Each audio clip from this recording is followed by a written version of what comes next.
상상해보세요. 상대방이 후폭풍이 와서 나한테 신호를 보냈는데 그 신호를 몰라서 상대방이 마음을 정리했다는 걸 뒤늦게 안다면 우린 어떤 기분일까요? 바로 인터스텔라 한 편 찍고 싶겠죠? 제외할 생각이 있다면 오늘 말씀드릴 5가지 신호는 절대 모르시면 안 되는 거예요. 오늘 영상에서 눈치라곤 티끌은 둘째치고 세포 하나 찾아보기 힘든 사람들도 바로 알아차릴 수 있게 하나하나 머릿속에 때려 넣어 드릴 거예요. 오늘 영상 잘 보시면 이거 하나는 반드시 챙겨가실 수 있어요. 이 신호들이 나올 때 상대방이 먼저 연락 오게 하실 수 있습니다. 바로 시작해 볼게요. 저희 채널 댓글 보면 상대방이 이런 행동을 하는데 무슨 심리인가요? 이렇게 물어보시는 분들 많은데 상대방 행동을 추측해보는 방법의 원리는 간단해요. 코난, 셜록 홈즈, 김전일 빙의해서 추리해보면 됩니다. 상대방 성향상 이런 행동을 하는 심리가 뭘까를 연역적 추론을 해보는 거예요. 평소에 피 한 방울 안 나올 것 같던 냉정한 사람이 헤어지고 별로 중요하지도 않은 얘기로 연락이 두세 차례 이상 온다. 이건 아직까지 마음을 확실하게 정하지 못했다는 걸 추측해볼 수 있죠. 평소 이미지랑 전혀 어울리지 않는 행동이 있다는 건 감정의 영향이 있다는 거고, 감정의 영향이 있을 만한 이유는 높은 확률로 우리와의 이별일 거니까요. 제가 굳이 이것부터 말씀드리는 이유가 이런 신호는 후폭풍 타이밍이에요. 이렇게만 말씀드리는 것보다 생각하는 방식을 알려드리고 싶어서예요. 그럼 오늘 이런 연역적 추론을 이용해서 연락이 올 신호 5가지 같이 분석해 볼게요. 첫 번째, 언행 불일치가 나올 때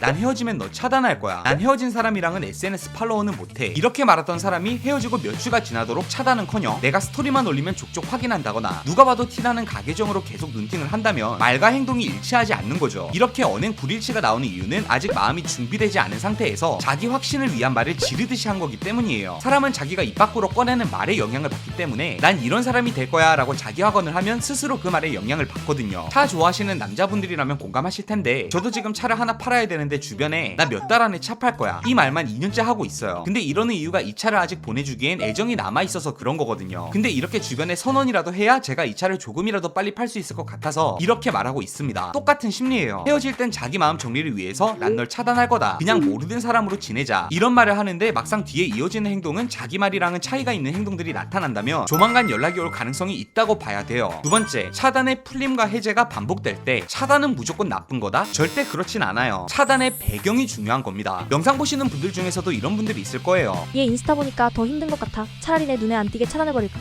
근데 이렇게 차단해도 끝까지 차단 안 푸는 사람은 거의 없죠. 결국 차단을 풀었다 해제했다를 반복하게 돼요. 내 감정 상태에서 감당하기 어려운 행동을 충동적으로 한 거기 때문이죠. 마찬가지로 상대방이 내 카톡이나 SNS를 차단하고 풀었다를 반복한다는 건 이 사람 감정이 무너져서 연락이 올 가능성이 있는 타이밍이라고 봐야 됩니다. 세 번째, 이중신호가 나타날 때. 이중신호? 뭔지 알 것 같긴 한데 아리송한 단어죠. 어려운 단어 나온다고 겁내지 마세요. 이게 오늘 얘기 중에 제일 쉬워요. 이중신호는 상대방 행동에서 2가지 입장이 반복적으로 나타나는 거예요. 처음 얘기한 언행 불일치랑 비슷한 건데, 언행 불일치는 평소 상대방 이미지와는 전혀 다른 행동이 일률적으로 나타나는 거라면, 이중신호는 말 그대로 짧은 기간 내에 여러 번 이해할 수 없는 행동의 반복이 일어나는 겁니다. 예를 들면 어제까지는 즐거워 보였던 상대방이 갑자기 힘들어하는 모습들이 보인다거나, 나한테 관심은 전혀 없는 것처럼 행동해 놓고 주변인들한테 내 소식을 묻는다든지, 이렇게 일관성이 없는 2가지 유형의 행동이 나타나는 거죠. 진짜 쉬운 개념이에요. 우리가 치킨 시킬 때 양념 시킬까 후라이드 시킬까 고민할 때 여러 번 장바구니 삭제하고 다시 넣는 거랑 똑같은 심리라고 보시면 돼요. 네 번째, 주변인들에게 필요 이상 단호함을 내비칠 때. 특히 남자분들 이런 경우 진짜 많아요. 자존심 때문에 다시 만날 생각 없다 이렇게 주변인들한테 말하는데 이게 계속 반복된다? 이건 그냥 자기가 마음이 혼란하다는 거죠. 원래 이런 말은 하면 할수록 표현이 더 단호해져요. 처음 얘기할 때 그래도 다시 만나긴 어렵지 않을까? 이렇게 말하지만 나중에 절대 다시 만날 생각은 없어 이렇게 말하게 돼요. 그래서 주변 지인들이랑 대화해서 단호하게 얘기했다고 무조건 좌절할 필요 없어요. 다섯 번째, 미러링 신호가 나타날 때. 미러링은 내 행동을 상대방이 따라하는 겁니다. 내가 SNS에 스토리 하나 올리면 자기도 별거 아닌 스토리라도 하나 올리고, 내가 아무것도 안 바꾸고 가만히 있으면 상대방도 변화 없이 가만히 있는 그런 행동이에요. 여러분도 이런 경험 있으실 거예요. 상대방이 SNS에 즐거워 보이는 사진을 업로드하면 가만히 있으면 안 될 것 같은데? 뭐라도 올려야 할까? 왠지 모르게 가만히 있으면 안 될 것 같은 느낌이 들거든요. 이게 자존심 문제기도 한데 채팅 심리기도 해요. 채팅 심리가 뭐냐면 상대방한테 실시간으로 내 모습을 보여주고 영향을 주고 싶은 심리예요. 라이브 방송에서 도네이션 쏠 때 이왕이면 BJ가 내 채팅을 확인할 수 있을 때 쏘자 이렇게 생각하고 타이밍 각 재서 도네이션 쏘잖아요. 내가 스토리를 최근에 올렸다, 이 말은 내가 지금 SNS를 보고 있을 가능성이 높다는 거거든요. 그러니까 지금 이 타이밍에 뭐라도 올려서 내 눈에 띄고 싶은 그런 심리인 거죠. 이런 신호 나타나면 어떻게 해야 돼요? 이런 신호만 나왔다 하면 연락부터 때려박으라고 말하는 사람들이 있는데 절대 아니에요. 이럴 때는 상대방을 헷갈리게 만들어야 됩니다. 상대방 입장에서 생각해보세요. 먼저 헤어지자고 했고 매몰찬 얘기들은 다 있는데 갑자기 입장 180도 바꿔서 먼저 연락하기 쉽지 않단 말이에요. 후폭풍을 느끼고 있으면서도 한편으론 자존심도 상할 것 같고 어차피 어차피 헤어진 거 그냥 정리하는 게 낫나? 이 두 가지 생각 사이에서 간을 봅니다. 근데 이럴 때 우리가 먼저 연락을 한다? 진짜 상대방이 후폭풍 세게 와서 연락 오기만 기다리고 있었던 거 아니라면 안정감 느끼고 그냥 식어버리는 경우가 많거든요. 이럴 때는 상대방을 무조건 헷갈리게 만들어야 돼요. 반대로 후폭풍 신호를 우리가 보여주는 겁니다. 대표적인 게 아까 얘기했던 이중 신호예요. 내가 평소에는 멀쩡한 것 같다가 한 번씩 힘들어하는 것 같고, 이런 패턴이 3-4번만 반복돼도 상대방 머릿속은 혼란스러움 그 자체가 돼버립니다. 사람은 혼란스러울 때 답답함을 느끼고 인간은 답답함을 참지 못하죠. 그래서 결국 자존심이고 나발이고 답답함부터 해결하려고 연락을 먼저 하게 되는 겁니다. 이런 신호 나왔을 땐 오히려 차분하게 어떻게 이 사람의 마지막 이성의 끈을 끊어버리지? 이걸 고민하셔야 됩니다. 대회에 대해서 더 깊게 알고 싶은 분들은 구독, 좋아요 누르시고 댓글에서 무료 PDF 빨리 받아보세요. 책값은 구독과 좋아요로 대신하겠습니다. 그럼 오늘도 행복한 연애 하세요.